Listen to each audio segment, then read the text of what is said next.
everyone. Welcome to the Angel Rewatch, a spoiler-free retrospective podcast on Angel.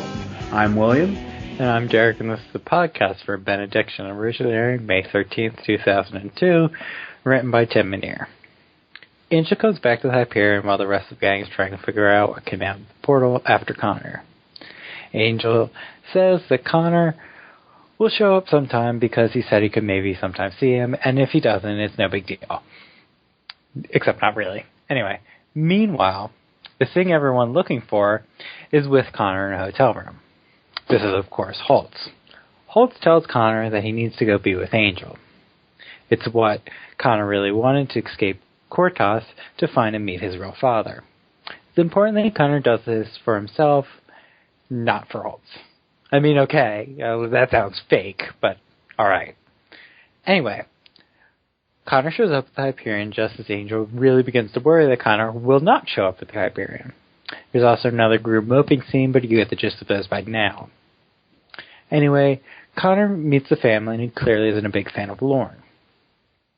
Cordelia then gets a vision that sends Angel to a bar where a woman is about to be attacked by vampires, and Angel invites Connor along. Spoiler, this girl in question is Justine, and this is all a trap devised by Lila. She invites Wesley to watch Justine be murdered, but he, unsurprisingly, is disgusted by the whole thing. Lila tells him that this is all just a test, and she just wanted to check if her manipulations were working so far. They're apparently not, but on the same token, Wesley doesn't leave the bar either. And this could just because Angel and Connor show up, but I'm going to pretend it's not. Angel sees Justine at the bar, and she goes to run. The vampires kick in, and Angel and Connor go to save her. From the balcony, Wesley immediately recognizes Connor as Angel's son, and this is what causes him to leave. Connor runs into the alley chasing after Justine, I think. I don't know. I wasn't really paying attention. Anyway, Angel finds Connor in the alley. They joke around and bond, while Holtz watches creepily from the fire escape, which, by the way, how did he get his old ass up there? Anywho, there's some more filler and crap. Holtz tells Connor he needs to live with Angel. God gave Connor to Holtz, but now Holtz is giving Connor back. Again, okay, that sounds fake, but okay. Fred and Gunn realize that Holtz is back. Connor tries to murder Cordelia, yada yada yada. Okay, that last part isn't really yada yada, but it makes no sense, so I can't even really recap it. I mean, I know what happens, but how that all actually works makes no sense to me. So we'll get into that later. Connor then tells Angel that Holtz is back too, and Angel sends Connor off with Fred and Gunn, because he wants to confront Holtz for himself.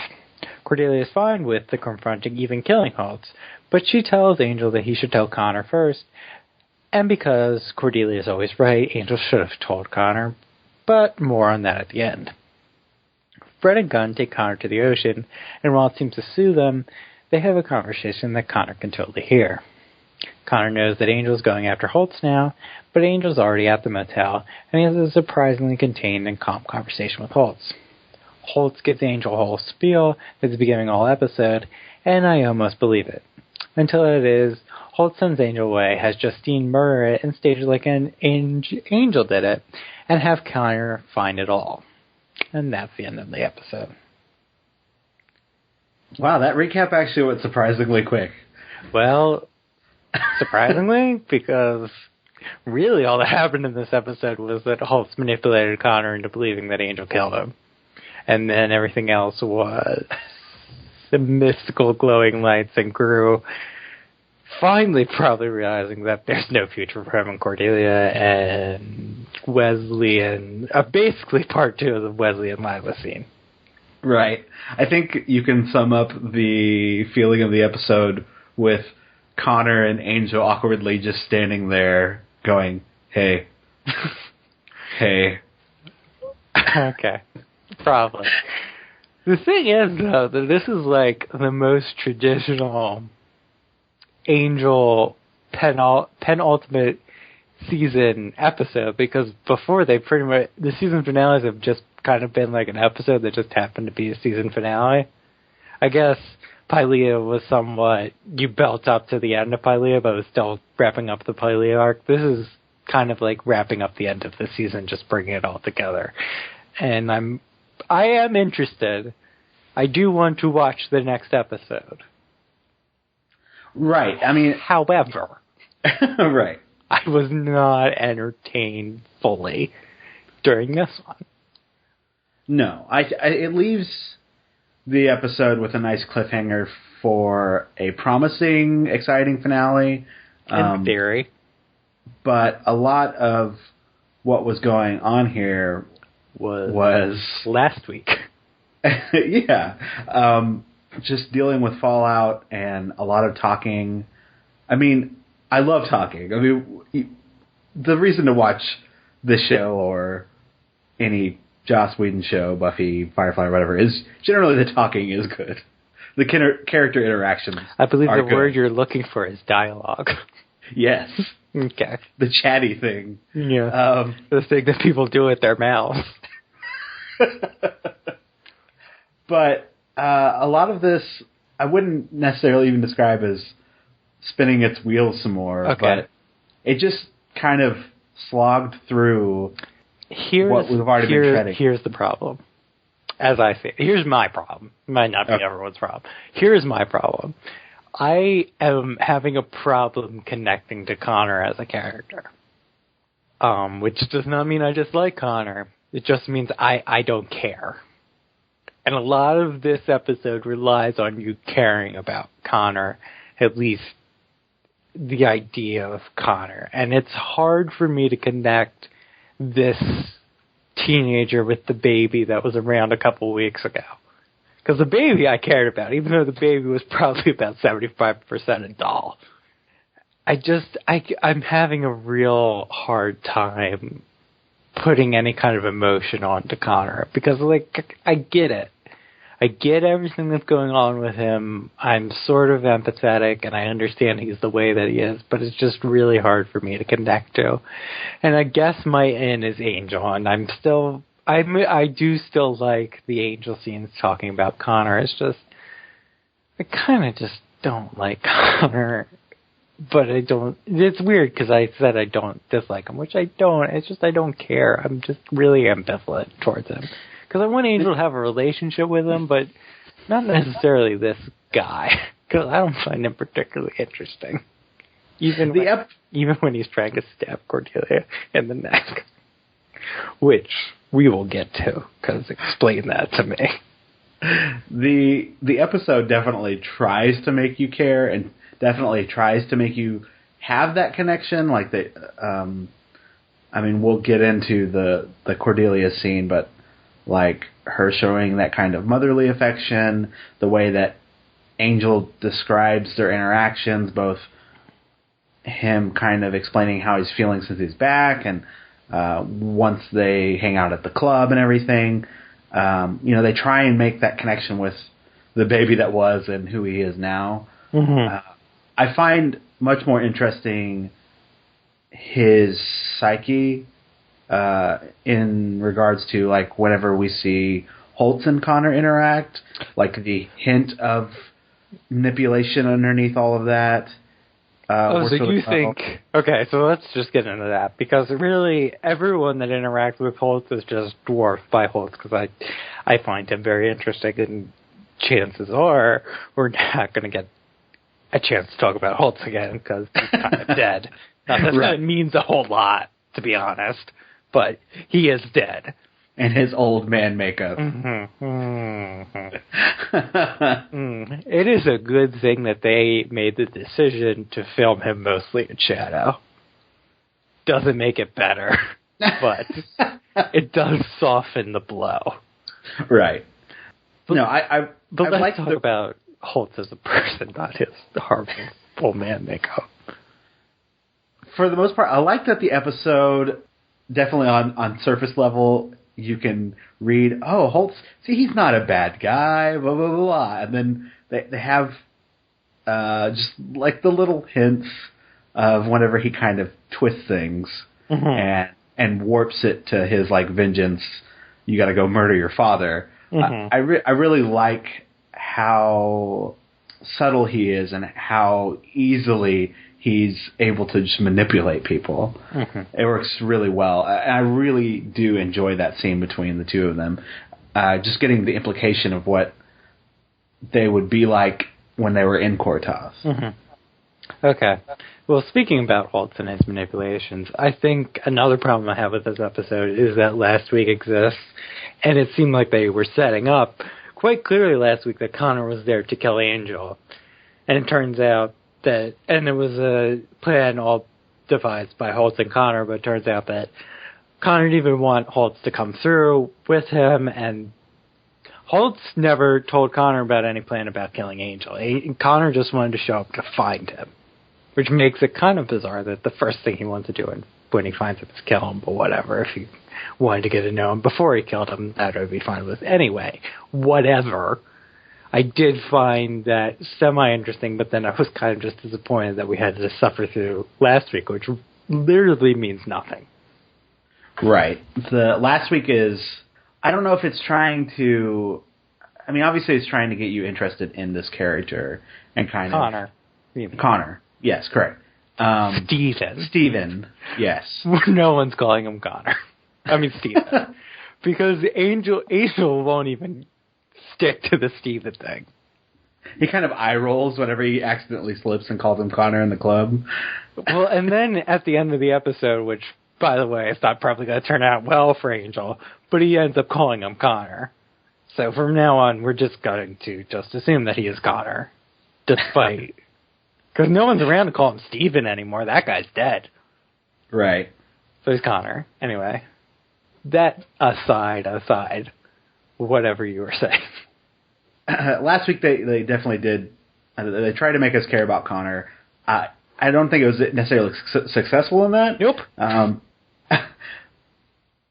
I'm still interested in this character. Sure. I just don't care a bunch.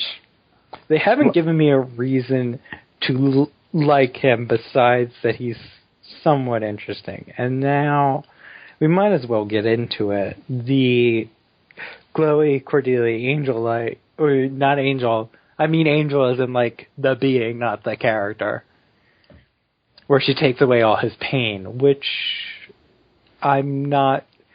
my theory about what that scene is really about is that they just don't want to deal with all the extra crap they would have to deal with Connor being from Courtois, so they're like, okay, let's have Cordelia Deus Ex Machina it out of him. And then we'll just put on all this other emotional baggage on him with Holtz being killed and he thinks his Angel did it. Because they don't really want to tell this story of Courtois for whatever reason, maybe budgetary reasons or whatever, but they're just like, let's get rid of that anger and give him new things to be angry about.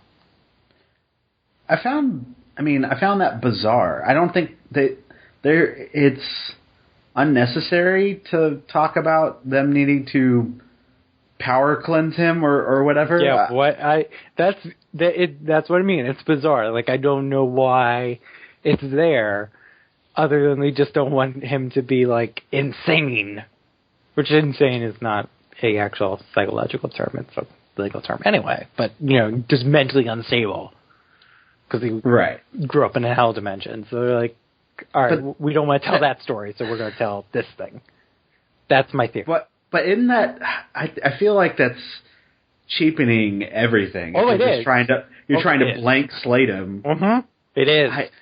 But I can't explain it, because why else have this diversion of all this?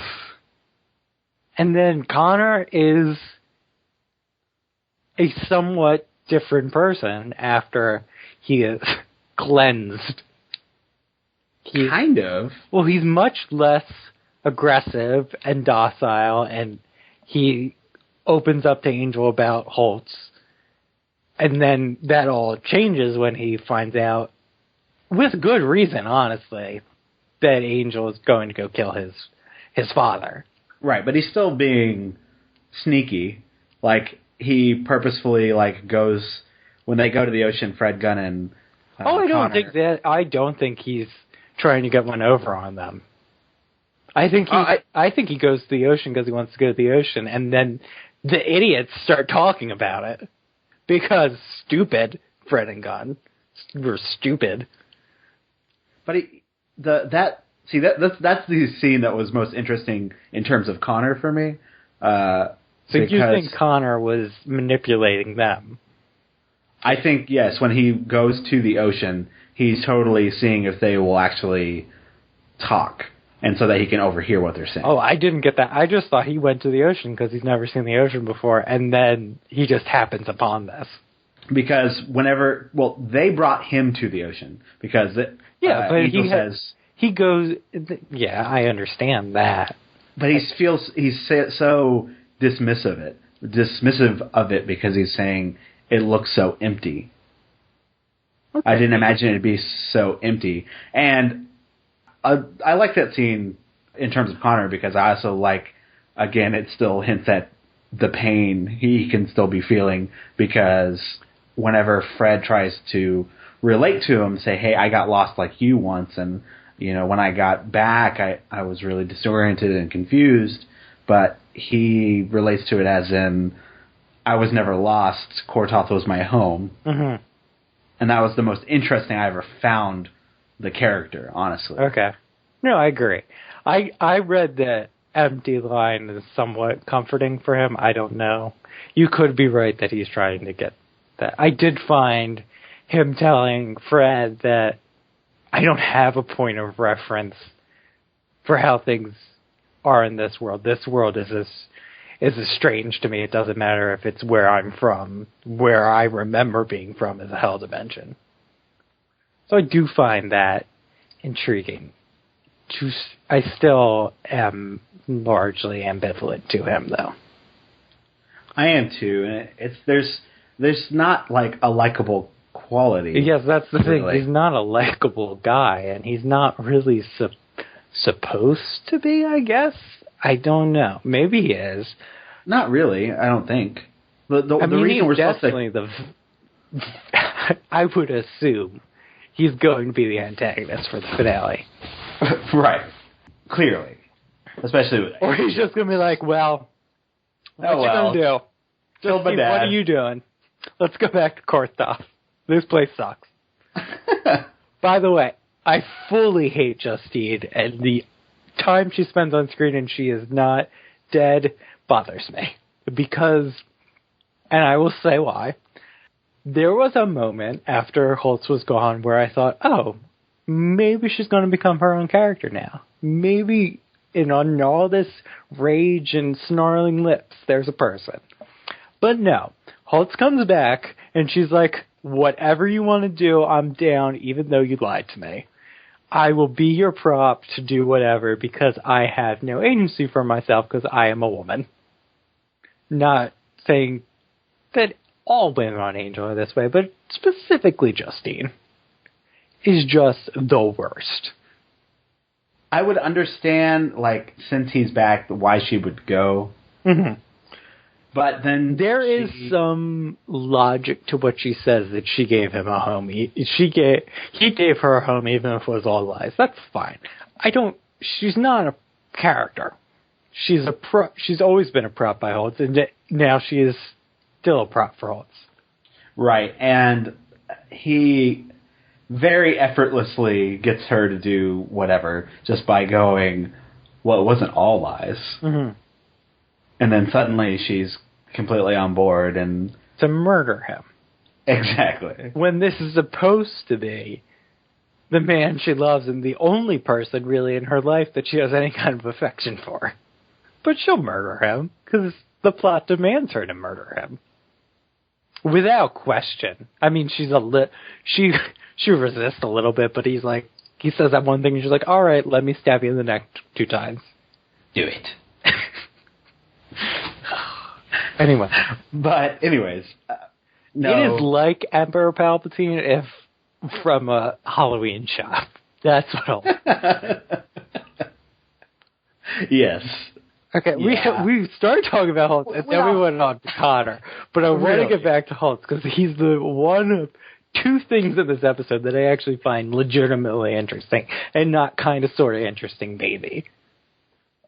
Right, and Justine, obviously, she's there to service the plot, mm-hmm. which I don't mind, because honestly, even in the scene where she's murdering Holtz, it's really interesting because of what Holtz is saying. Well, It really doesn't bother me that much because it's not like it's any different. It's just this like cements my hatred for her, and I hesitate to even call her her because that implies she's some kind of person, and she's not. She's a thing that the show uses when they need to. I don't know. Maybe the show felt like it did a good job in fleshing out her character. I would be very upset to find out that information. Because it acts like it did. Like, well, yeah, we're supposed to care that she's pained whenever she's stabbing Holtz. That has also been kind of a reoccurring problem with Justine, is that the show seems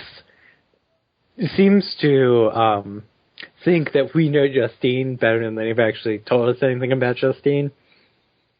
And that right, even the, like... How does she find him? Other thing. I don't know. I have to assume there's actually a deleted scene, or it was in the script, or they're just really lazy, where maybe she even sees him, just like thinks she sees him on that fire escape, because she runs out into that alley. Anyway, but she just like shows up, because again, the plot demands for Justine to show up.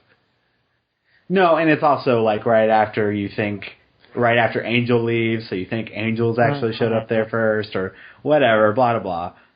I also, like, it's funny how other things about Kate are more interesting. Like, whenever the vampires attack her, they, like, oh, she thinks herself a slayer. Kate?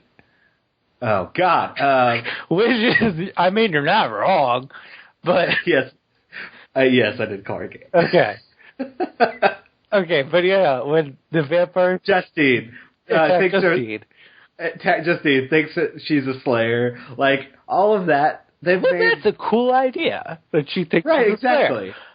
But that's not the character we've got, because she doesn't have a character.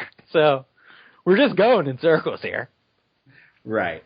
They failed by that character. If she would have been Kate, I don't know what... I feel like... She would have... Okay, I feel like... It would have been more interesting, but it would have disintegrated real fast. Well, it would have had to... If it played out exactly the same way, then we have a problem. But if it was changed to fit Kate, then that'd be fine. Because then the way that they're presenting Justine as this person that we should kind of know, that wouldn't be a problem because we do know Kate. And this could be the next step. The thing is, it would have to change with her going after Angel and her doing this plot that is so clearly bad for Angel. Right. Now can we talk about Holt? Yes, let's go back to Holt. All right.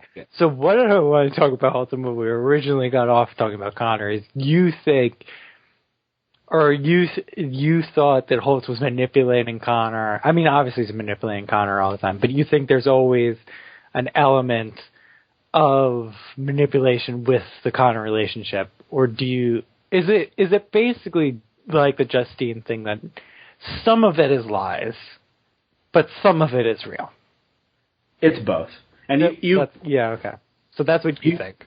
Yeah, you definitely get that sense in his with Holtz's conversation with Justine when he talks about, I was fueled by hate. Hate was what got me through that. But somewhere deep down, I actually did start to love Stephen, Connor, whatever. But he can't help but try and still enact his revenge. Like, he's got no more taste for it. Like, he says that with Angel in their conversation. Oh, I think that's a lie. I think it's a bold-faced lie. I do feel like he's like, I'm tired and old, but this will be my last ditch effort. I'll just get to go out and things... however it works, it'll work. Mm-hmm. But I don't think... Well, what he says is if that's vengeance, I have no taste for it. Which is talking about keeping Connor. And maybe somewhere deep down that, yes, he does feel guilty. Maybe. But his overwhelming emotion is to just stick it to Angel one last time from the grave.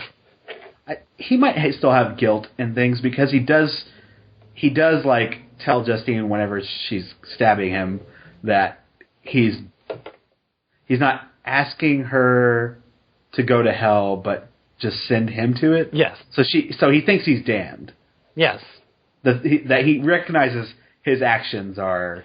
Yeah, he recognizes that he's a bad person at this point. Right. Yeah. So, and I really do. So what I read onto the Connor and Holt's relationship is that he really does care about Connor. He does.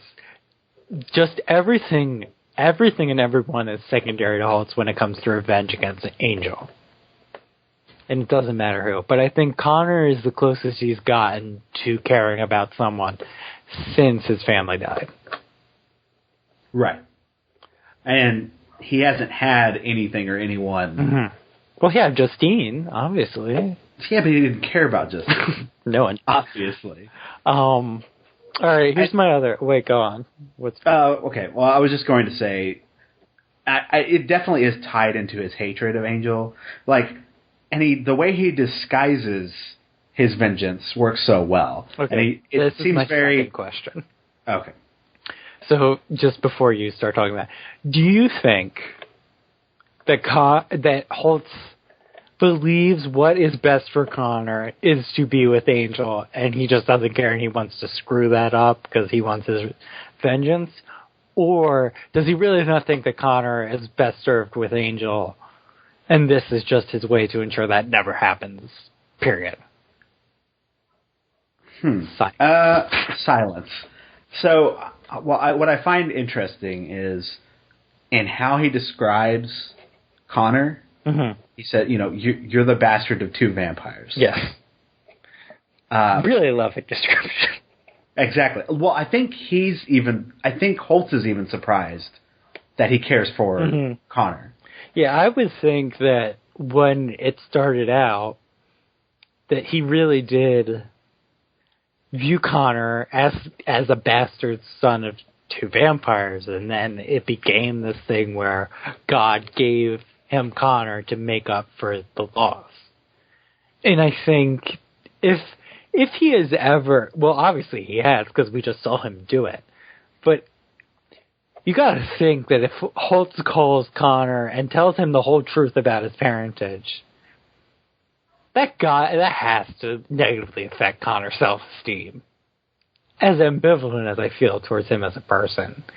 If your father figure is the only person you care about calls you the best son of two evil things.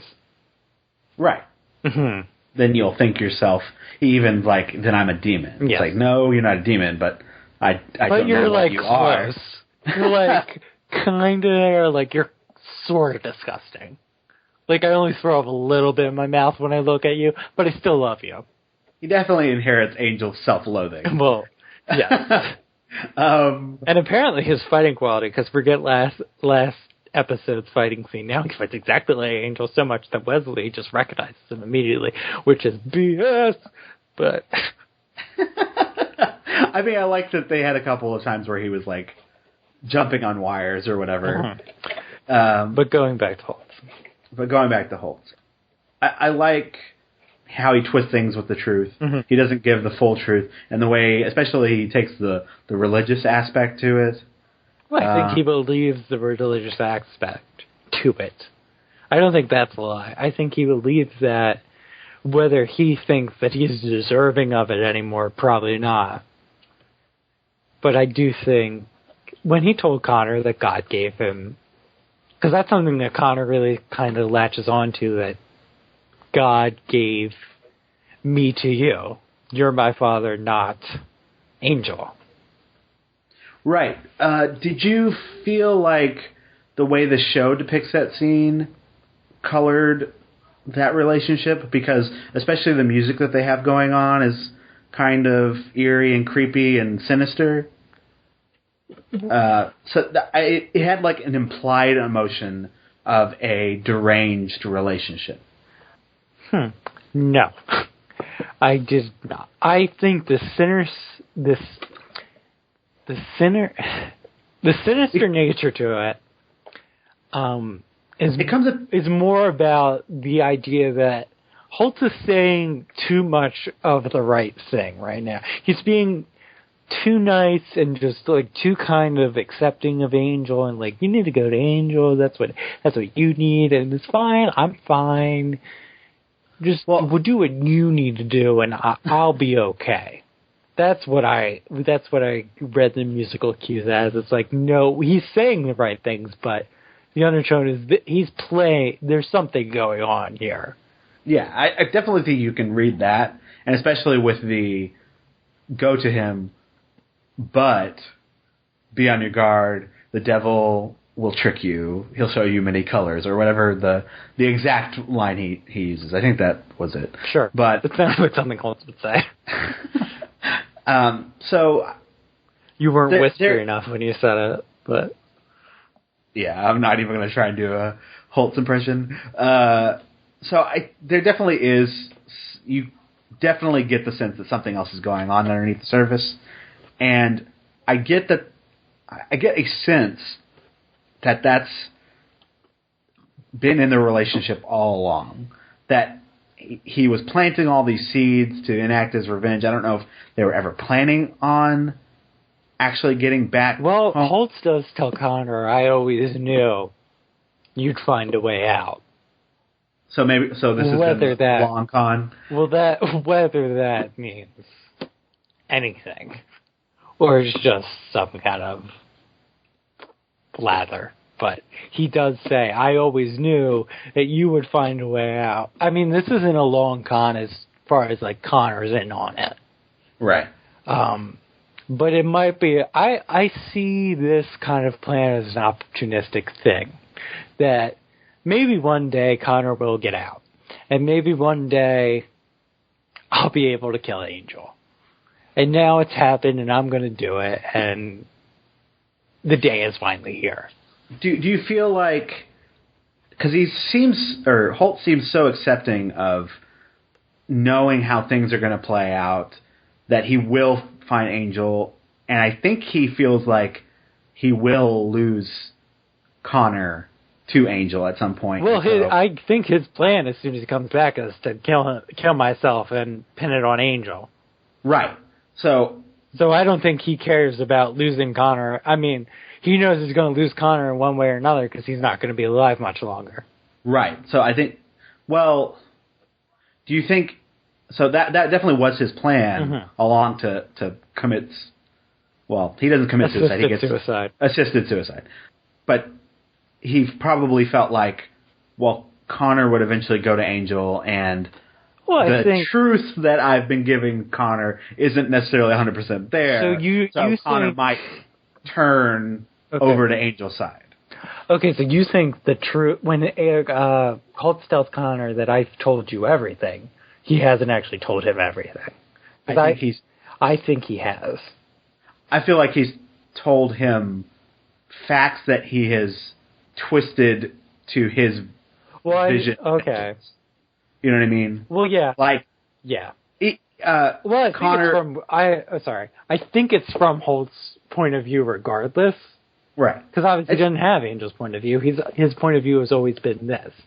And Angel's evil, and that Darla was evil, and you're the bastard son of two vampires. Sweet dreams. Hope nothing kills us tomorrow.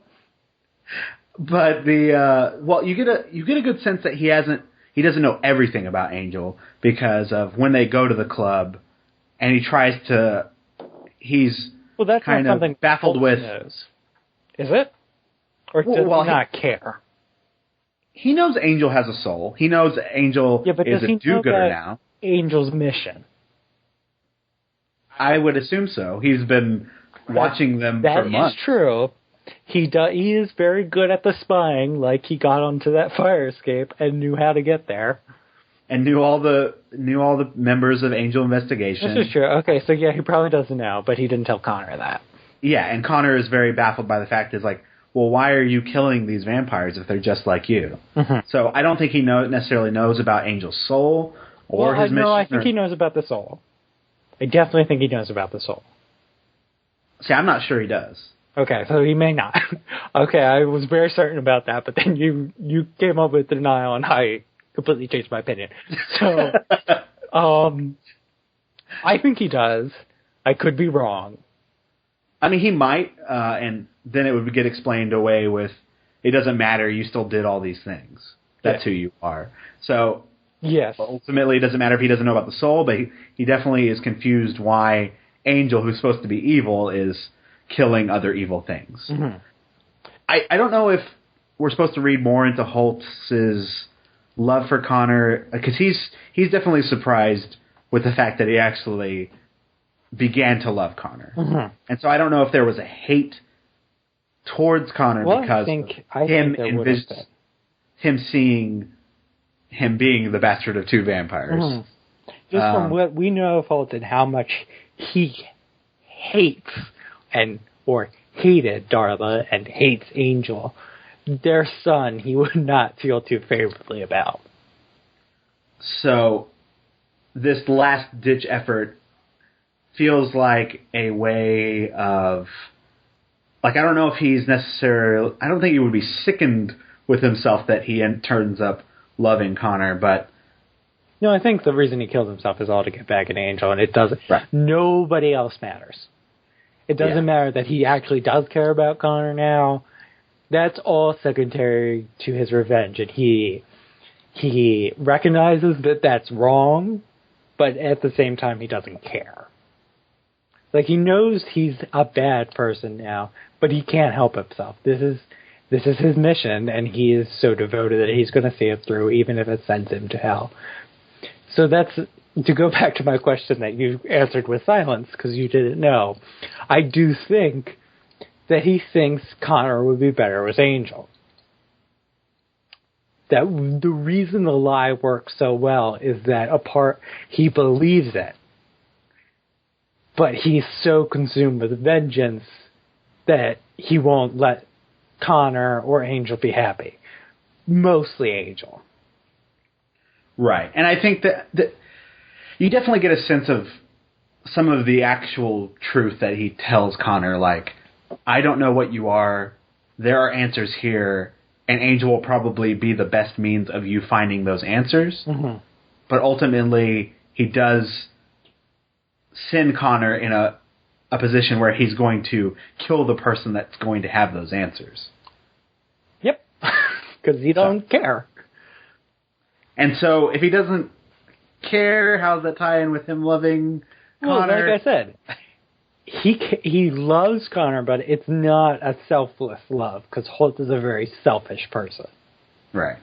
He's not a sociopath where he doesn't, understand human emotions. He's just so selfish that nobody matters but him. Right. So there's probably some kind of... It's probably some kind of personality disorder. And the only reason I know this is because I've been listening to a podcast that it diagnosed Batman villains and Batman Reanimated series. So this is where all my psychology knowledge comes from, because I took a psychology class in college. It was the only class I ever got a C in. Anyway, but what I can remember from the knowledge of that podcast is I would probably diagnose Holtz with some kind of narcissistic personality disorder where he just cares about himself. And so that means that he can't. Maybe it's wrong that you can't make connections with other people, that you only care about yourself. So that may not be right, but I think he is a narcissist in that way, that number one is Holtz, and Holtz is vengeance, and then everyone else comes after that. Right. We can move on to feedback, because the other thing I want to talk about is Wesley, and that comes up in feedback, and we've gone on long enough. Okay, so let's move on to feedback. Okay.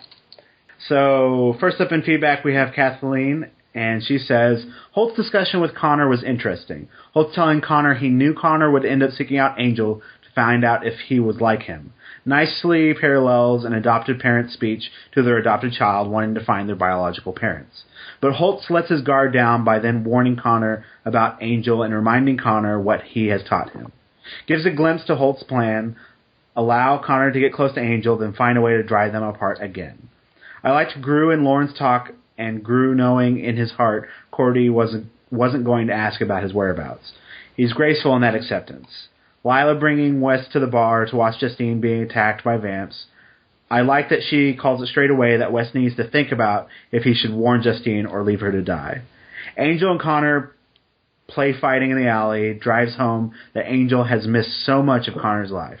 Cordy's powers, plot device to do whatever the show needs them to do at this point, Holt's final plan to make Connor believe Angel killed him, very dark. I'm intrigued to see what Connor will do. Cheers, Kathleen. So, thank you. So you want to talk about Lauren and Gru, and now you can talk about it.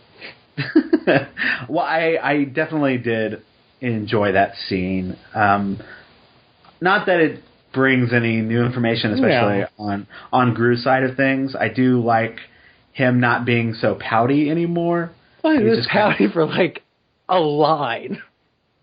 He was real petty about it for like one single line. Right. Well, they could have so easily gone down that road. Mm-hmm. But instead, I definitely I really like his delivery of "if she asks." Right. He's just always smiling, but somehow gets. Well, he's smiling, but I've said that I don't think he's the greatest actor in the world, and I still don't. But his ability to smile and still seem just so sad is really good in that scene, and it does kind of break my heart when he comes into the hotel and Cordelia thinks he's Angel, and he's not. Which makes it all the more creepy how she's dressed and made him look exactly like Angel. I'm so happy to see you. Yeah. Whoops. I mean, no spoilers, but the end of that conversation is not going to go well. Right. It's like him hey, I was gone all day and you didn't even ask about me. He might as well have walked in on Cordelia and Angel making out. As far as what that scene implies. Going back to the Gru and Lauren talk. No, wait, hold on. Before, was he gone for just a day, or was it like 2? Or is it just they go out earlier in that night, Angel and Connor, and he comes back later that night, and Connor comes back later that night as well? Yeah, I think it's all okay. Because Gru leaves in like the morning, and he comes back real late at night. All right. Yeah, I like getting to have Lauren. Like we haven't had him around as much. I felt like he has felt missed by me. And I like that he's been doing his Angel therapy sessions because Cordelia's taking over that. Right. Yeah, I liked the way they twist all the subtext or the way Gru navigates that whole. Is it though? Well, that's really what Lauren calls it. Yeah, but it's not subtext because it's pretty obvious. When you call out in the scene that it's subtext, it stops being subtext and starts being text. Even if you say it's subtext, it's still at that point it is text. Yeah, I mean it's obvious for audience members, but not necessarily for. I like Lauren realizing he's getting not played, but the way he's twisting to get the advice that he wants. Which I actually found it surprising that Lauren couldn't pick up on that without Gru having to say it. Well, it's not like he's singing or anything, and I think he knows something's up with Gru, which is why he goes to talk to him in the first place. Okay, that's true. But we had seen that it doesn't necessarily mean that they have to sing. Right. He can get a sense of people's vibes. Like he's a person who can tell when people are upset. Like that. Stuff and things. No, he needs powers to understand it. Mm-hmm.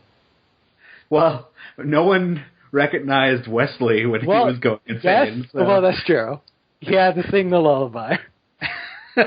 That is right. I'm sorry. Actually, they did recognize that something was up with Wesley. It was just they thought he was being a pouty man-child about his crush over Fred. Right. And we never did see him interact with Lauren until he went to go baby bash his head in. Don't sugarcoat it. He bashed his head in. I do want to talk. We don't have. So let's put a pin in Wesley till we get to Joseph's comment. But do you want to talk about Angel and Connor play fighting? Yeah, it was nice. Because so far, all of the conversations of Angel, especially, we get a sense of Angel's love for his son, but for some reason it hasn't connected. Seeing the two of them interact, that Connor is the same person. I can tell you why, because Connor is so moody and bitchy all the time. That's why it's not connecting, because there's no... It's all of Angel's love, and Connor's like, no, stop it. I hate you. I'm Steven.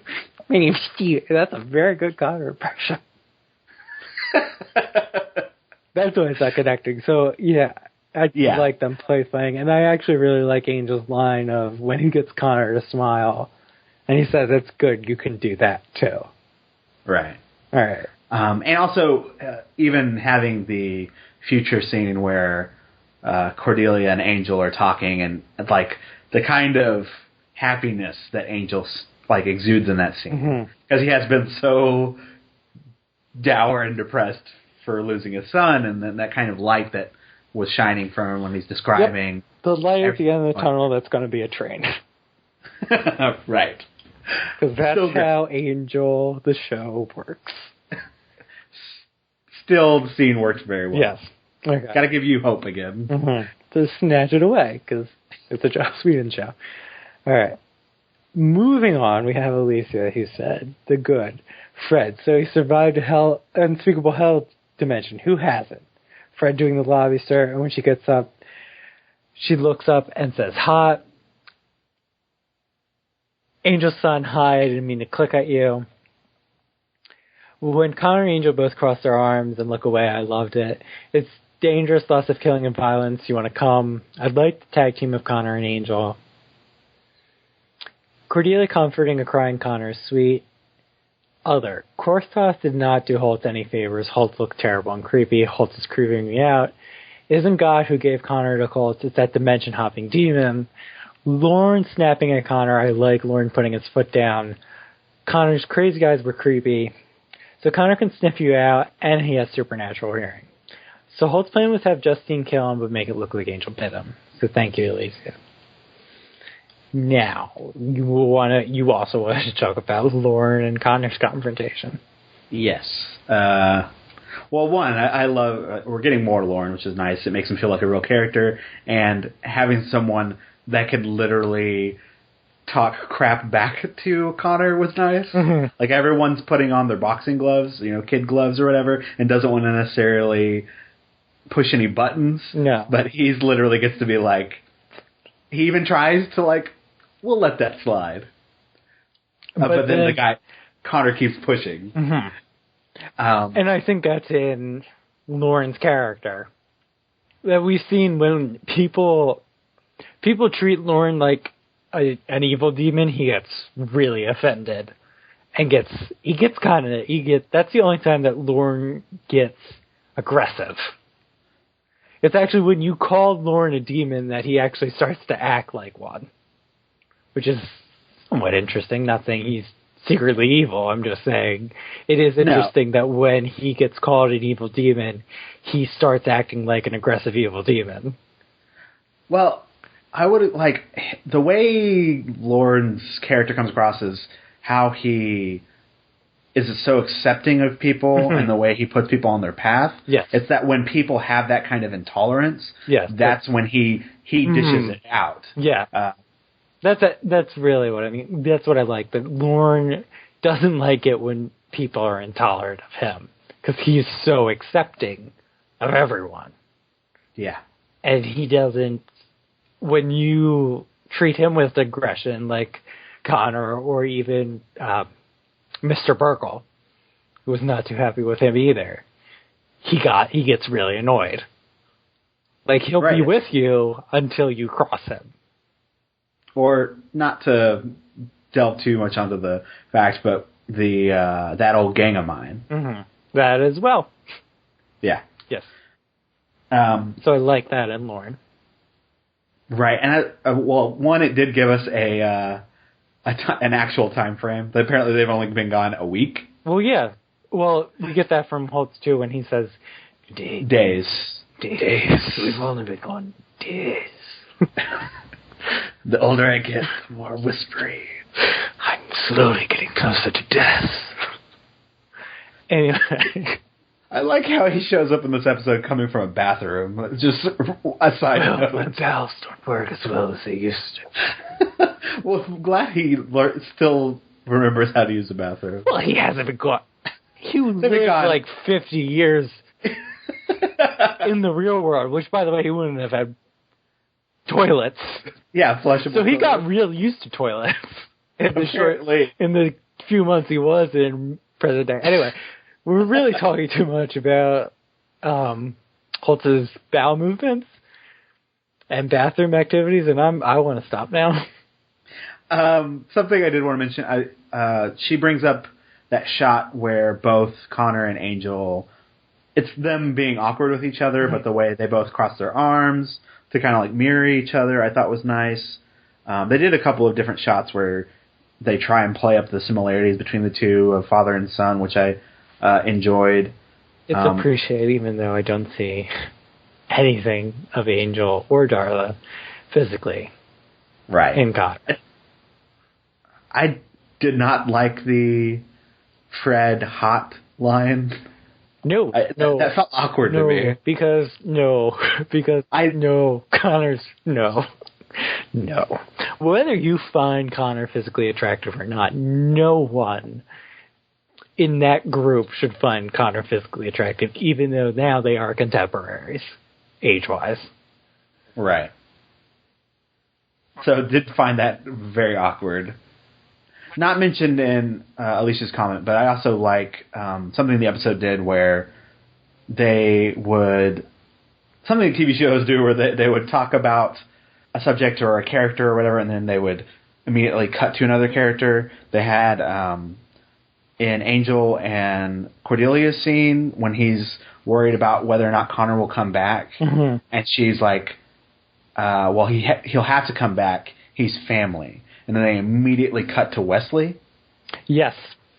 And that specific scene is going to come up in Joseph's comment. So, you can read that for us all. So, moving on. See, this is great transition. Moving on to Joseph's comment. He said, overall, a good episode, and like most, Boreanaz is good enough to carry it over any clunkers. I do spend every Holt scene wishing they had just decided that humans don't age in Kortoth or something, rather than Emperor Palpatining him. I love the details in Wesley's apartment. Somehow the microwave dinner with a bottle of wine and the complete Blake computer desktop with a single icon in the center of the screen are both hilariously over the top and work really well. The battle wits between Lila and Wesley is also really heating up. Connor running down the street was the first time I really cared about him as a character. It was great physical acting, and it hammered home the tortured Marvel superhero character that he basically is. By the time he said Angelus, I didn't care again. I think his scenes would have been more effective if they had been a little more over the top with his pathos, or if Kartheiser had Boreanaz's gift for understanding melodrama. Connor is a very sympathetic character, and Vincent K. is a good actor, but he's not quite selling it. Speaking of the differences between selling performances, let's talk Gru and Riley one more time. To be fair, Riley got more interesting when he figured out Buffy didn't love him, but he still wasn't as interesting as Gru. Some of it is that Gru is funny, but he also just sells the performance better than Riley did in what is basically the same storyline. I don't know what to make of Cordy. Sometimes she seems like the prospective grown-up of the group, but she seems completely unable to accurately understand or respond to romance. She's gotten Angel's feelings for her, Fred's feelings for Gunn, and Gru's feelings for her gobsmackingly wrong. I guess if I believed her character was 20 years old, I might cut her more slack. So, thank you, Joseph. Mm. That is a good point about Cordelia. And we've already talked about the romance thing. Whether it might seem on paper like a logical idea, but I don't think anyone sees Cordelia as her actual age in the world of the show. No, she still feels like her and Wes, really all of them feel a lot more grown up than what their ages are supposed to be at this point. Well, I think Wesley feels what his age is supposed. I think everyone I feel like they're all 25. Yeah. And some of them are all 25, and Cordelia is not. Angel's 250. But it's actually supposed to look like he's 18. Which would make that... Okay, so let's say David Boreanaz is an actual vampire, and he would still look like Season 1 Buffy, how creepy, or not maybe creepy, just kind of weird, he would look next to Connor. Yeah, that's true. They would look... When he tells... Because it's weird, because he doesn't act... Last episode when he said to Tyke that I'm his father, David Boreanaz is not... I mean... He might be actually old enough if he had Connor when he was like 16 to have a son that old, but he doesn't look like he has a teenage son. Yeah, that's true. And in the real world, actually, David Boreanaz's son was born this season.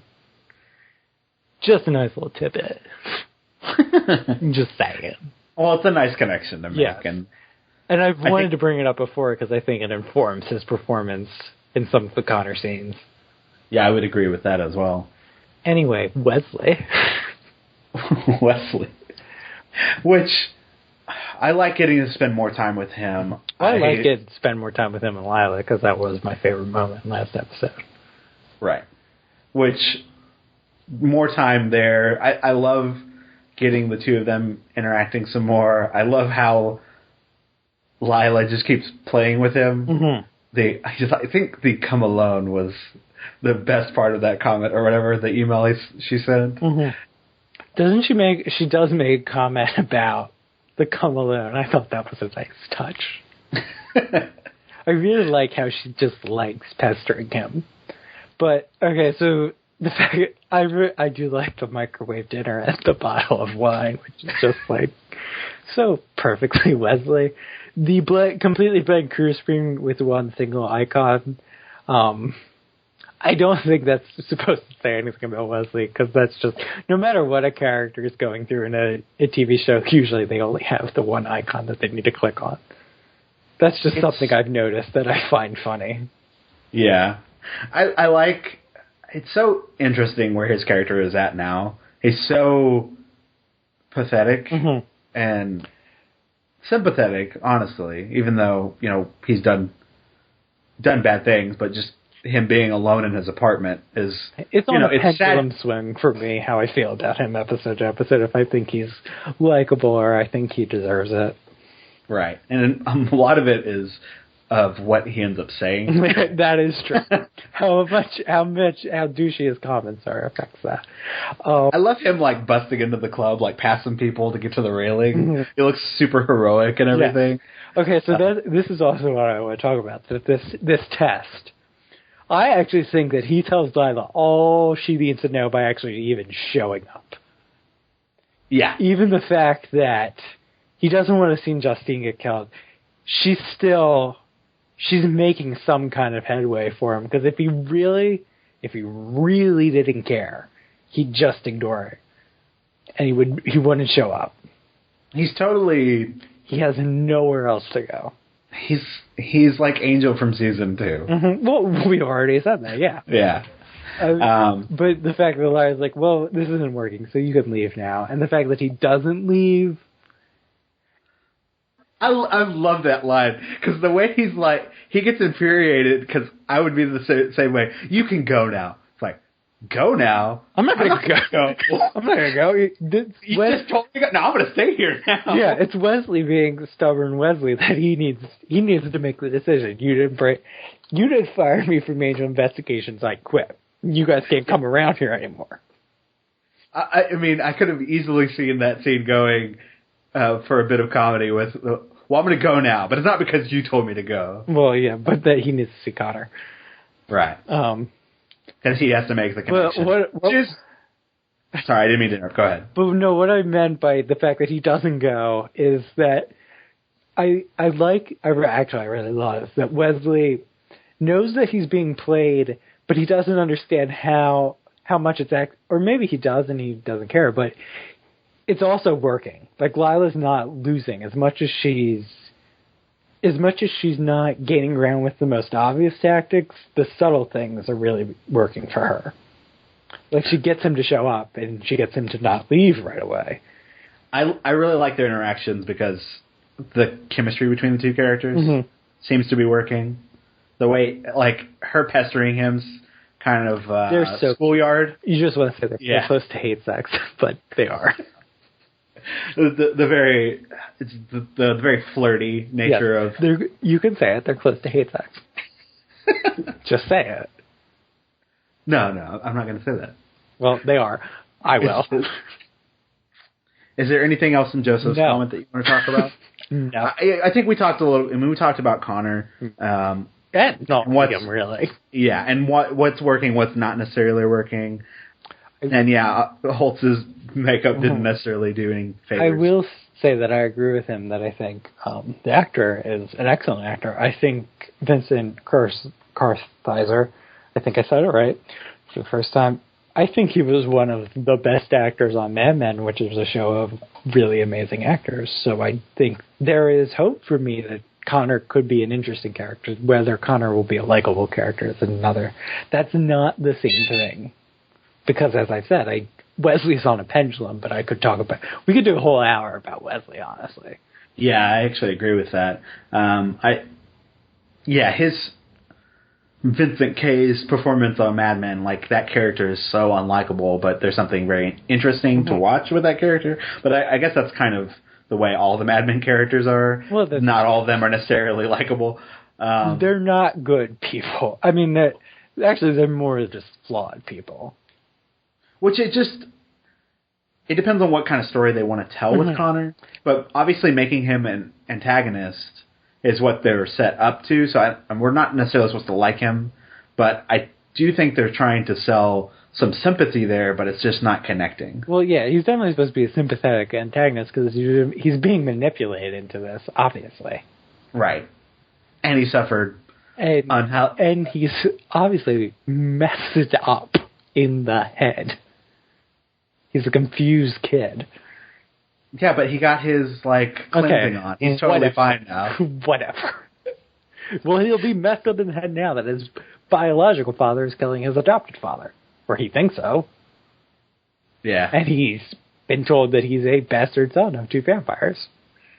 Man, he's just going to be all screwed up. Well, even if he gets his cleansed, from what Connor knows, that demons and people with powers and things are bad. Just, they're inherently evil. And he knows that he has powers, so what does that do to him? Yeah. And he was so close to... Because he's so set in what his beliefs are because of Holtz, that, granted, the Deus Ex Cordelia is an awkward scene, but that is the moment that he is finally getting to be reached. Yes. And has to deal with, her being this motherly figure and everything else. He also goes to kill her when she says she's part demon. And makes the Nicolas Cage face. We just talked about how he was a good actor. I don't want to talk about that particular face. It's so creepy, though, which is why it was kind of effective, because I had kind of forgotten that this scene existed. I like that she not only is able to cleanse him of his darkness, but she melts the knife, too. Yeah, that effect was okay, although the white thing was... I didn't say it was a good effect. I like funny that I like the knife going... Okay. Anyway, we got one more comment before we put this one to bed. And I actually go to bed because I'm exhausted. Alright, so we had Kathleen talking about A New World, who said, "This episode felt easy for me to break down. Love the opening scene fight and the imagery of Angel nearing running into the sunlight after Connor. Loved Angel's reaction to Connor telling him his name was Steven. Loved Angel taking the bullet for Connor. Like Gru's move from being petty to snarky over Cordelia's oblivious to her feelings for Angel. Liked Lauren's mystical guru who kept disappearing. They didn't overplay it. Liked Wesley and Lia's interaction. It gives Wesley a purpose to stay on the show without finding a way to force him back into Angel investigations too soon. Hated Holt's old man been through hell makeup. Strongly disliked everything else.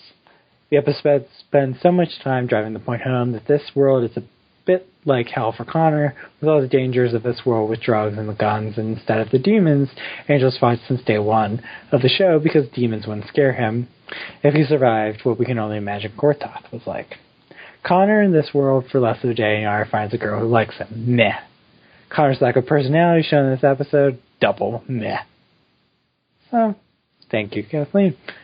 But he's so hot. He could be called attractive in some circles. He did marry Alexis Bledel in real life, lest we forget, who is a human doll person. No, I just find it... They're actually... hold on. They're actually like the both side of like creepy attractiveness, where they're like, I don't see them as people, I see them as porcelain dolls. Yeah. And so anyway, I just see them as androgynous porcelain doll figures that are pretty, like, in the way that a doll is pretty, not in the way that I find attractive. Yeah, I just can't see Connor in any kind of... sexual, like, he's not a sexual being. So you would say he's not a sexual being. No, I would not. Because, I mean, obviously, we're still supposed to be making a connection with him. Sexual being, by the way. Faith? Wouldn't that, no, was it? I think it was. Was it Faith? I think. Or was it Biling? It was either Faith. I don't know. Which happened first? Well, Biling happened first. I mean, if it happened before Biling, but Biling showed up on Angel before Dave. Yeah, so... Connor's not a sexual being. Connor is not a sexual being. You think Colts had the Birds of the Beast talk with him? I'm sure they didn't have time for that. Especially since the whole religious angle. Well, did you see how awkward he was when he was making out with that girl? Yeah, I mean, that's what that's not he's a sexual being, because he doesn't even know what sex is. Because especially... Very uncomfortable. Yes. Are you uncomfortable now? I'm going to keep going, because you're... Holt, I'm just going to assume that Holt's, with his ultra-religious thing, is that same for marriage, and there's no marriage in Kortos, because I don't think there's anything about demons, and he's not going to let his son, even though he's a bastard son of two vampires, which I really like saying that phrase, if you haven't figured it out, and I'm not sure why. He's not going to let him marry any demon. He's not going to bring any demon home to my house. Really, we just need a spin-off sitcom of this spin-off. Well, I was really hoping that Old Man Holt and Justine would really hit it off. Well, they did. I mean, she's still into it. They're into that weird kinky stuff where she has to stab him in the throat a few times. I mean, she's into some freaky crap. Have you met Justine? Probably not, because she doesn't have a personality. But assuming she did, I would assume she'd also be into some freaky crap. Nothing about this is fantastic. No, I mean, we talked about the shortcomings of last week's episode. Yes. And the lack of connection to Connor's character, which unfortunately is still continuing on. It's still only the second episode, though. I know. Plus, I'm trying really hard to be as am I, blank slate as I can be about the character. Which should be easy for you, because he is a blank slate. Especially, after we need a new nickname for whatever the mojo that Cordelia just did on him. I do find myself grasping at little moments with him where I'm trying to connect and just... But we really should have to try. Right. Obviously, the show is not doing that, which I don't necessarily think it's trying to make you sympathetic with him, or maybe they are and failing. I think you're supposed to be sympathetic. I'm not sure if you're supposed to like him. Because no one actually seems to like Connor, besides Angel. And he is just a whiny teenager at this point. That is another factor. But, Fred and Gunn, everyone walks eggshells around him. Because no one, I think, that's another factor in why he's maybe not connecting, because no one really wants to connect with him. And that's all, that's Angel's Angel, you deal with that, and we're just going to hover around awkwardly around you. Yeah. Lauren's the only one that, engages with him, and that's not, a positive engagement, but he is the only one besides Angel who actually makes an effort to tell him what he thinks and treat him like an actual person rather than this fragile thing they have to protect, like some sort of egg, emotional egg that's ready to crack, because he probably is. Yeah. Did you feel like, or found it weird, like Cordy kind of shows up and is kind of putting blame onto, I guess it's like mom stepped in, so I can't really say anything, but I don't know. I found her interruption of that scene weird. Because I do when like... she interrupts Lauren, like, Lauren's out of line. Right. Which he's not. Well, he's not. No, you're right. But that's Cordelia. Like you said, that's mom. Like, don't. He's attacking Connor. And that's a big no-no for her. Mama Bear got to step in. All right, we can move on. She doesn't even realize. Oh God, the stupid pity of Cordelia not realizing her feelings and relationship with Angel at that point. When she definitely sees herself as a mother figure. Yes. Yeah, it's okay, baby. You can cry it out. Come on, it's okay. Whatever. Just she's so smart in other areas, but they have to make her so stupid for plot reasons. But we don't need to get into it anymore. And I really did try last podcast to explain it away, but the more I think about it, the more it just crumbles apart in my hands. Like, there's no reason for it to be this. So moving on to favorite moments. Yes. Clearly that was yours, right? Yeah, well, I mean, honestly. No, my favorite moment is Holtz and Angel in the motel scene, and maybe even more on Rewatch, because I actually didn't remember the whole Holtz assisted suicide thing until that scene happened. And then it all sort of came back to me. And so there's that added...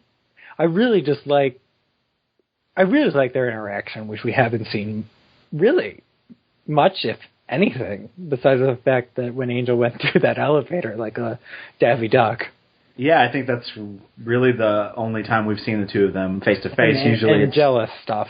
But that's different. Anyway, so I really like both of them because of the understanding, the Angel, and like begrudging respect they have for both of them. But in that scene, at least what it comes off as, that Holtz has developed some kind of respect for Angel, which might actually be genuine, but just on rewatch, knowing and remembering what's going to happen, and that just sense of dread that Holtz is saying all the right things and it's working for Angel, and he gets him to calm down, and now he's just going to screw him over. He's got to twist the knife just a little bit further. I think the most effective moment in that scene is every time you look at your son, you'll basically see the kids that you took from me. I found that. Which is like, it's a nice kind of, if Holtz is genuine, we can still buy that this is somewhat of a revenge. That he's always going to look at Connor and not only remember that, you know, what Angel took from him, but that he took this, his son's, being a part of his son's childhood from him. Like he took... Like, Connor's always going to remind him in some way of the wrong he did. Yeah. He also took him away from the opportunity of those moments of being a father, basically. Of growing up with a son as well. Mm-hmm. Okay, so your favorite moment? So my favorite moment is actually the same favorite moment. Okay, well then we're done. It was the most emotive scene, and I liked the way Angel can't look at Holtz in that scene, the way he can't make eye contact. And at first it's because he's like so angry, but then there's the like shame factor, rage, like how ashamed he is. Yes. Whatever, the way Holtz is able to twist that conversation. And I do think Holtz is being genuine in that scene, which is what makes it so effective and what makes the twist work so well. And it's also that, like, the shame, I think, comes from the fact that Angel thinks he's being genuine and Holtz is being such a better person than him at that moment. In reality, it's the opposite. But, for Angel in that moment, that he went there with the intention probably to kill him. And that was unnecessary. That Holtz forgave him or gave him this chance, and it's actually just, it reminds him of his mission of redemption. But in reality, it didn't.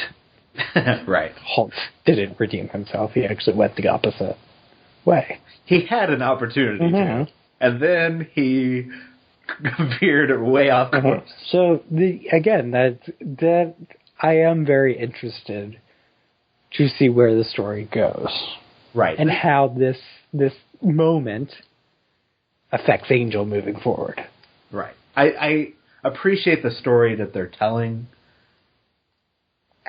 How we're getting there is not as great as it could be, I feel like. I think I said it earlier, but if last week did not exist, I think I would be, maybe not in love with this, but I think I'd be more positive about it.